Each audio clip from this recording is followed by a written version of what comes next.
Бүгүн 24 май Орозо айт майрамы. А бирок дүйнөлүк пандемияга байланыштуу көптөгөн мамлекеттерде айт намазын окууга тыюу салынган.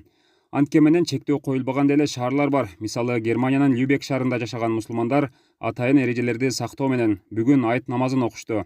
Аталган видеону тартып жөнөткөн мекендешибиз эгерде биз да мамлекет тарабынан коюлган эрежелерди так сактаганыбызда, балким Кыргызстанда да айт намазы окулмак деген пикирин айткан. Bayramın yaşadığımız ülkelerimize, milletimize, özellikle ailemize, İslam'a ve bütün insanlığa huzur, barış, adalet ve merhamet getirmesini Yüce Mevla'dan niyaz ediyor. Tekraren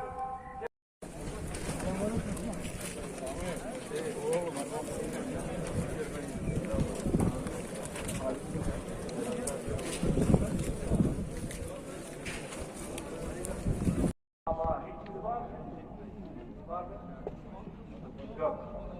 Hiçbiri yok. Güç Allah'ın, kuvvet Allah'ındır. Evet. Müslüman camisini evet. Müslüman camisini evleştirecek. Yani evini de cami haline getirecek. Devlet